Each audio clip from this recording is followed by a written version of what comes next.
bien. C'est dans le Mickey. Ouais, je l'ai. En février dernier, je suis allée à Disneyland Paris. J'ai beaucoup filmé pour mon Insta et TikTok, mais pas forcément pour en faire une vidéo YouTube. Puis finalement, je me suis dit que je pouvais potentiellement trouver un thème qui collerait à ce que vous avez l'habitude de voir sur ma chaîne. Et en fouillant un peu sur le net, j'ai trouvé des histoires sur le thème un peu paranormal.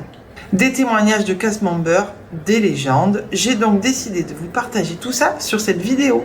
J'adore Disney. Ça faisait très longtemps que je n'y étais pas allée et c'est vrai que quand on rentre dans ce lieu féerique, on a vraiment l'impression d'être dans un autre monde, dans un rêve. C'est une immersion totale, complètement magique. Disneyland Paris, un lieu si féerique.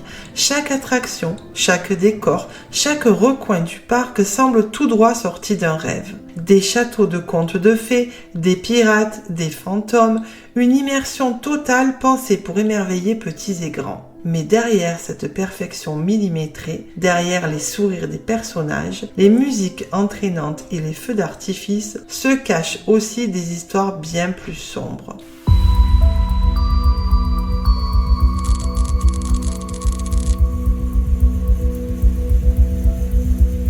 Comme je vous le disais, j'ai fouillé un peu sur le net et j'ai trouvé des témoignages assez troublants, des sensations étranges pour certains.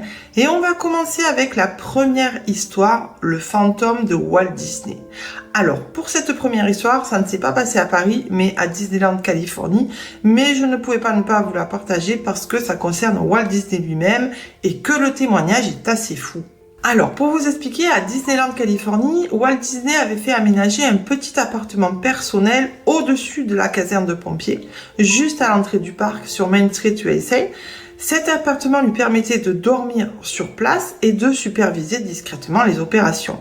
Et à la fenêtre, il y a une lampe qui est toujours allumée. C'est une tradition en hommage à Walt pour symboliser sa présence éternelle dans le parc. Et il y a une légende par rapport à cette lumière. Une légende qui est bien connue des fans et de certains employés. Je vous explique. Ça s'est passé peu après le décès de Walt en 1966. Une employée de ménage nettoie l'appartement. Elle éteint cette fameuse lampe de la fenêtre en partant. Elle s'en va et elle descend dans la rue et quand elle lève les yeux, elle voit la lampe qui est rallumée. Donc elle retourne pensant à un oubli, elle l'éteint à nouveau et en quittant la pièce, elle entend un clic derrière elle. Elle se retourne et là, elle voit la lampe qui est de nouveau allumée. Donc la pauvre femme, elle est terrifiée, elle quitte l'appartement en courant. Et en fouillant sur le net, j'ai retrouvé également sur un forum un témoignage de cast member qui raconte ceci. Et c'est mon assistante qui va vous raconter ça. Oui, j'ai une assistante, je sais, c'est la classe, c'est Célestine. Je travaillais en tant que guide sur Main Street dans les années 90. Je me souviens très clairement d'un superviseur nous disant, peu importe les instructions, ne touchez jamais à la lampe de l'appartement. Ce n'est pas qu'une question de symbole. Certaines choses là-haut ne s'expliquent pas. Un jour, une nouvelle a voulu la dépoussiérer, et elle a juré avoir entendu une voix dire « Je suis encore là ». Elle n'est jamais revenue travailler après ça. Et c'est depuis ce jour que la lampe reste allumée et qu'elle n'a plus jamais été éteinte. Alors il y a plusieurs témoignages d'employés qui affirment avoir vécu des événements étranges dans cet appartement, des sensations bizarres, etc. Alors pour ma part, je ne suis jamais allée à Disneyland Californie, mais si vous y êtes allé et que vous avez visité l'appartement de Walt Disney, mettez-moi dans les commentaires si vous avez eu des sensations étranges ou vécu peut-être quelque chose d'étrange.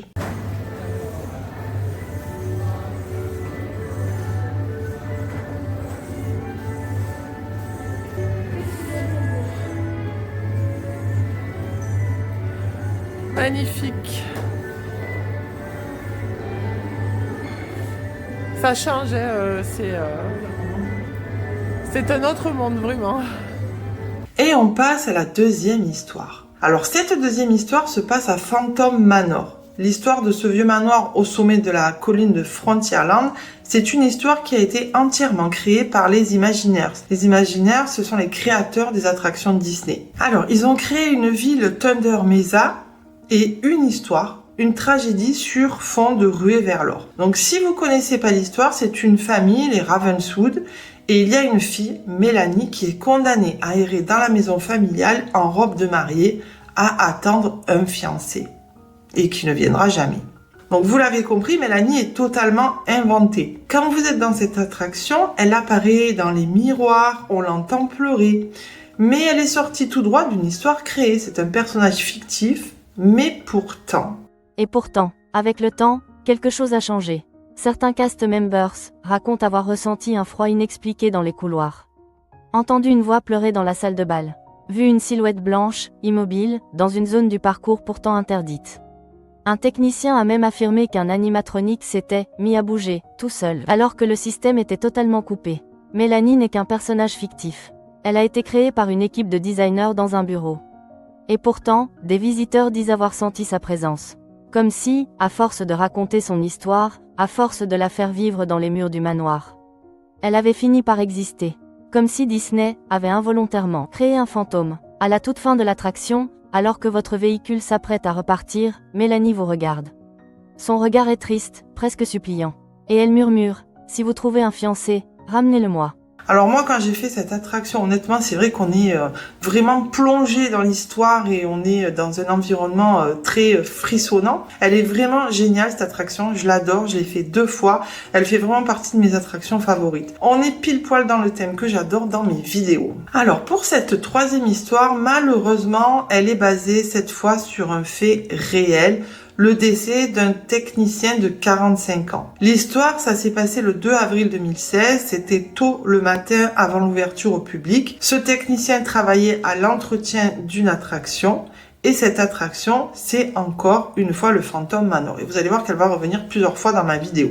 Décidément, ce manoir a de quoi inquiéter. Donc il était visiblement habitué, c'était un employé expérimenté, il connaissait le manège par cœur et il intervenait dans une zone technique du parcours, probablement près du système d'animation ou de la scène du piano. Et on ne sait pas trop ce qui s'est passé, mais il est mort électrocuté. Donc ça c'est l'histoire malheureuse, mais derrière ça, il paraît que depuis le jour de cet accident, d'après des témoignages de cast members, l'ambiance est devenue plus lourde. Et ils disent que depuis, les problèmes techniques se sont intensifiés, comme l'audio qui saute, des arrêts imprévus du parcours, des déclenchements seuls de certains effets. Et également que la scène du piano où un joueur invisible fait vibrer les touches, vous savez, a commencé à bugger régulièrement comme si quelque chose interférait dans le système. Et certains cast members affirment avoir entendu des bruits étranges ou observé des phénomènes inexplicables à la fermeture du manoir. Bref, il se passe vraiment des bugs, des problèmes qui sont pas explicables. Et certains pensent que c'est peut-être ce fameux technicien qui est décédé qui jouerait des tours à ses collègues, son âme hanterait Phantom Manor. Alors, des rumeurs sur des esprits qui entouraient certaines attractions, il y en a plein. Mais Phantom Manor, c'est l'attraction où ça revient le plus. C'est vraiment l'attraction qui est au cœur de nombreuses histoires. Et il y a une rumeur qui revient souvent et qui évoque une présence invisible qui perturberait le bon fonctionnement des manèges. Et certains employés affirment aussi avoir vu des figures fantomatiques en dehors des heures d'ouverture. Bon, je sais pas vous, mais moi ça me fout des frissons ces histoires.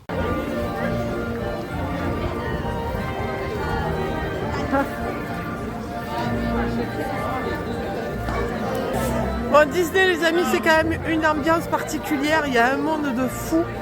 Mais honnêtement, ça vous plonge, c'est intense. Hein, c'est pendant quelques jours, c'est court le séjour, mais c'est hyper intense. Je sais pas si vous connaissez, si certains d'entre vous sont déjà venus.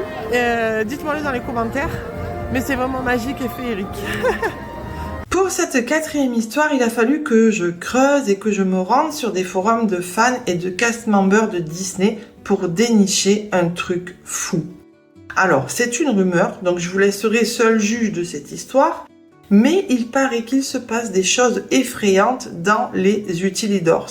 Les utilidors, c'est le thème utilisé pour désigner les passages souterrains.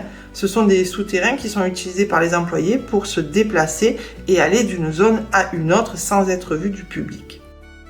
Et il y a des rumeurs de disparitions mystérieuses. Alors, il n'y a pas énormément de témoignages, on dirait que c'est un peu tabou de parler de ça, mais il y a un ancien cast member qui a donné son témoignage et le voici. Les cast members ne sont pas nombreux à parler de ce qu'ils appellent les zones sombres. Et pourtant, plusieurs témoignages se croisent, évoquant des disparitions inexpliquées. L'un d'eux raconte comment, un soir, après la fermeture du parc, il s'est perdu dans un tunnel censé être sécurisé. Il marchait pourtant sur un trajet qu'il connaissait par cœur, mais après quelques virages, il a eu la sensation d'être observé. Puis, il n'a plus trouvé la sortie. Il a tourné en rond pendant près d'1 heure avant d'être retrouvé par un autre employé. Je n'étais plus là où j'avais commencé, a-t-il expliqué.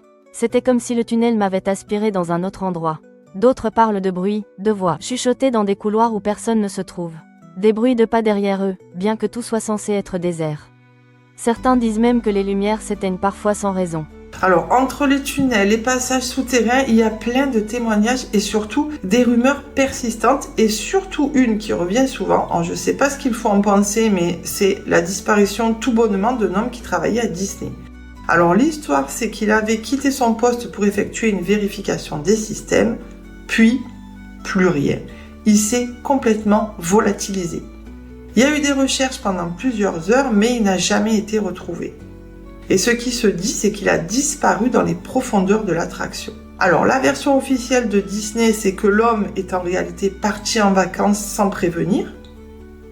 Pour le coup, là, c'est plus des vacances, hein. Parce qu'au sujet des tunnels et des souterrains, c'est vrai que nous, en tant que visiteurs, on ne les voit pas. On ne sait pas exactement comment c'est, mais il y a un tas de rumeurs à ce sujet. Et il se dit que, par exemple, il y a des passages secrets. L'un des plus grands mystères de Disneyland Paris concerne les tunnels qui s'étendent sous le parc. Officiellement, ils sont utilisés pour permettre aux employés de circuler discrètement entre les zones sans être vus par les visiteurs. Mais les rumeurs vont bien plus loin. Certains affirment qu'il existe des passages secrets qui ne figurent pas sur les plans du parc. Des zones interdites, dissimulées dans des coins reculés où seuls les membres d'une soi-disant élite auraient accès. Ces tunnels seraient utilisés non seulement pour la logistique, mais aussi pour des expériences secrètes menées par Disney. Ce seraient des lieux où des prototypes de nouvelles attractions ou même des technologies avancées seraient testés.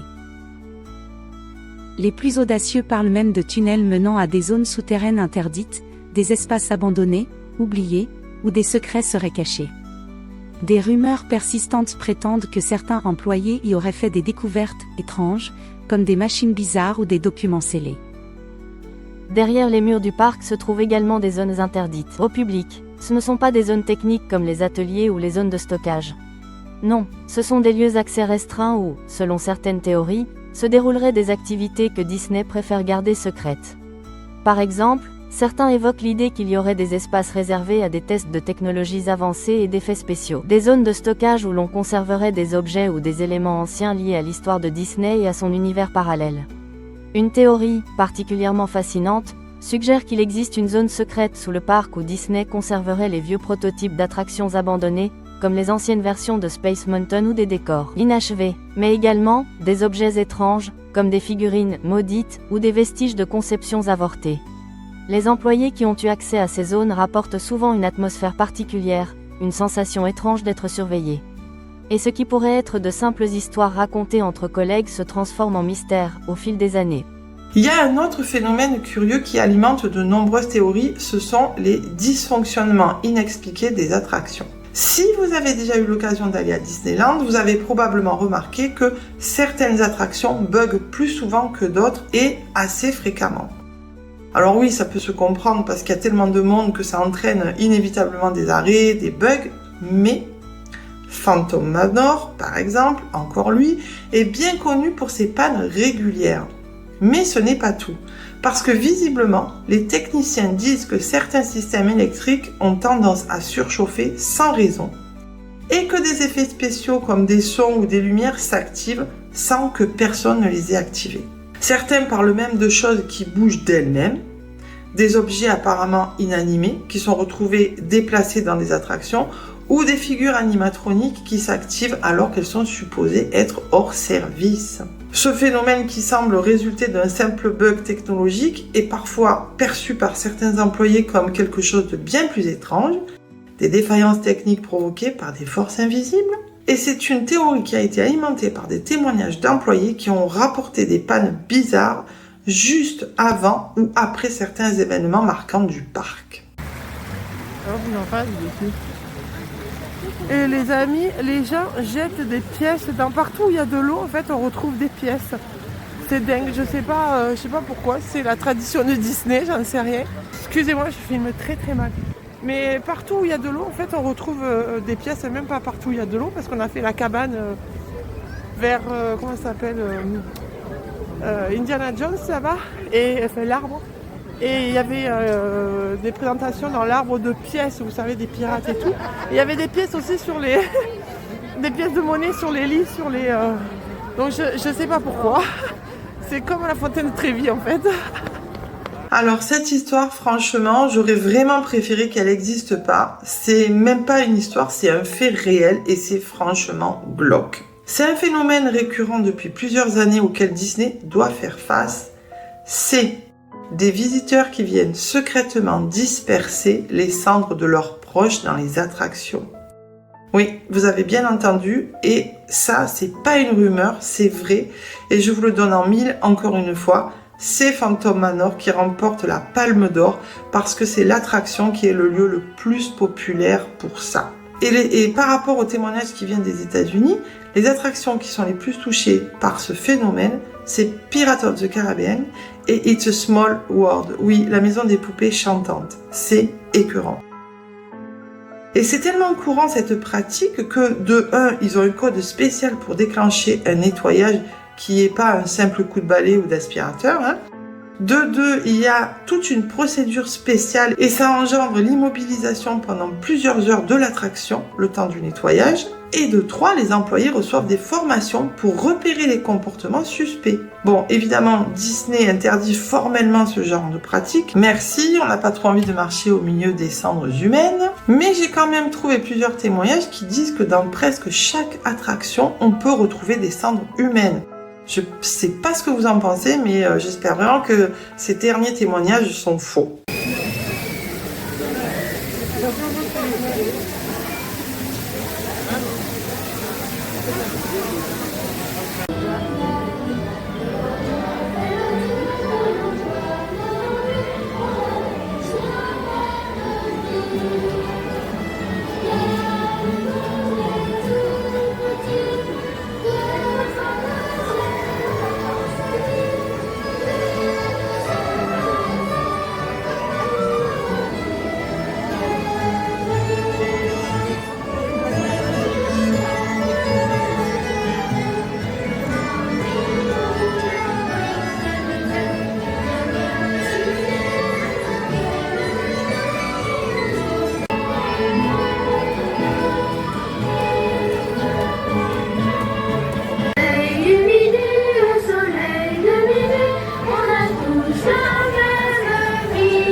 Les amis, on va rester sur de l'histoire glauque, on continue sur le même thème et si je vous dis qu'il y a eu et qu'il y a potentiellement encore de vrais zoos humains dans certaines attractions. Alors pour vous rassurer, là on parle plutôt de Disney en Californie, je vous explique. Quand Pirates of the Caribbean a ouvert en 1967 à Disney Californie, les Imagineers avaient un souci, c'est que à l'époque, les squelettes en plastique n'étaient pas assez réalistes. Donc ils se sont dit tout naturellement, et pourquoi pas mettre de vrais os humains? C'est normal quoi comme décision.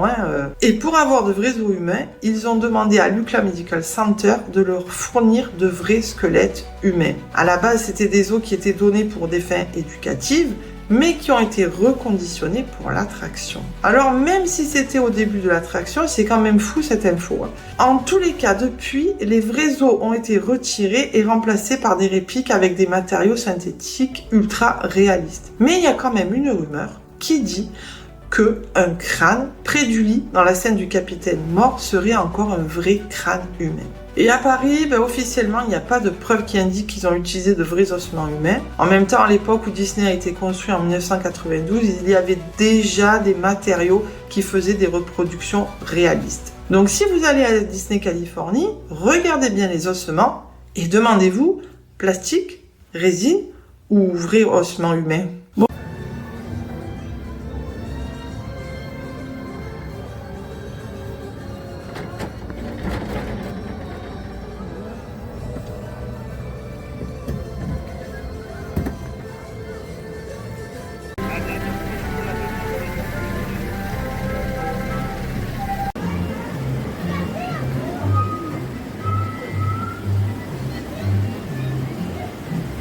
Bon, je finis ce petit tour des légendes et histoires, on va dire avec un petit peu plus de légèreté, puisque je vais vous parler de rumeurs étranges dans les hôtels de Disney.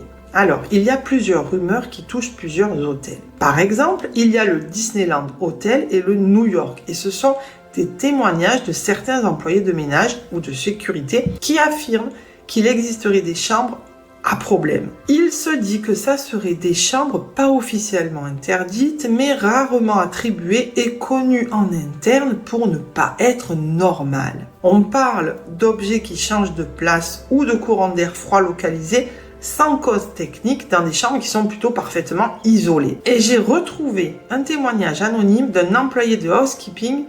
Et ce témoignage, c'est celui-ci. Elle dit « Il y avait une chambre au dernier étage que personne ne voulait nettoyer seule. Une femme de l'équipe disait qu'elle avait vu quelqu'un passer devant le miroir alors qu'elle était toute seule. Une autre a entendu de la musique qui sortait de la salle de bain sans qu'aucun appareil ne soit allumé. » Et il y a un autre récit qui est relativement persistant, qui a été relayé sur plusieurs blogs de fans, qui concerne des visages qui apparaîtraient brièvement dans les miroirs du Disneyland Hotel et principalement à la tombée de la nuit ou tôt le matin. Et les témoignages sont vagues, mais ils sont nombreux. J'ai pu en retrouver un d'un témoin qui dit « J'ai vu une sorte de silhouette noire passer derrière moi dans la glace. Je me suis retournée, il n'y avait personne.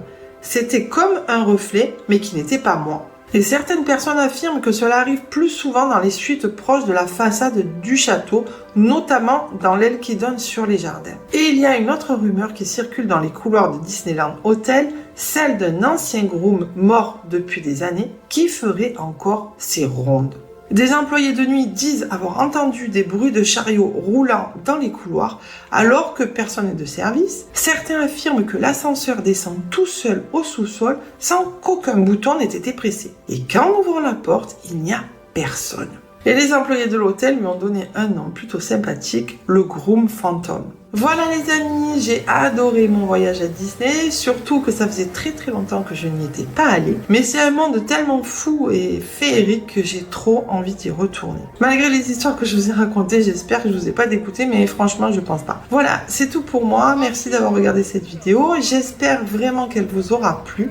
Dites-moi dans les commentaires si vous voulez plus de vidéos, de vlogs comme ça, où je vous amène avec moi faire des visites dans différents lieux. Prenez soin de vous et je vous dis à très vite.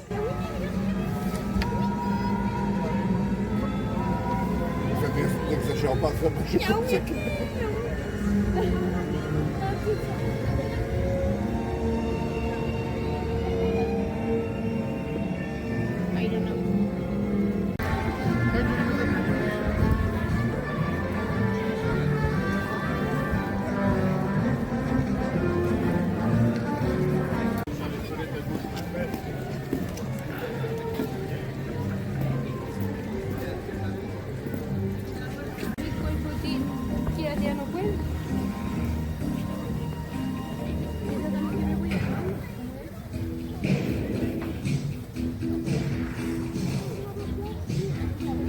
Coucou, alors on participe au spectacle il y a le château qui est là en fait, voilà. Et du coup, tout se passe par là hein, en fait. Et voilà. On va faire un tour comme ça.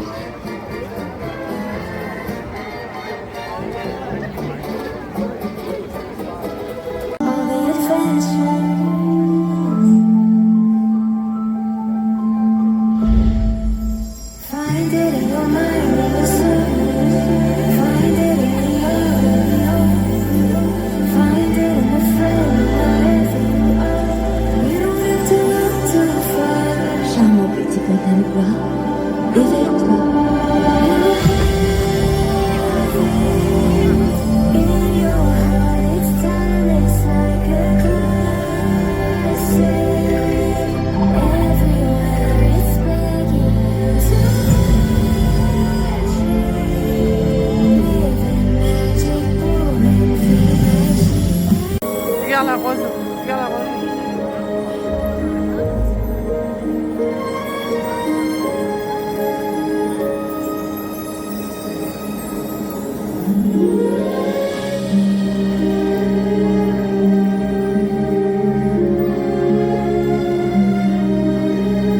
Il suffit d'un battement de cœur pour que la magie prenne vie. When you find love in your heart, the world becomes a magical place.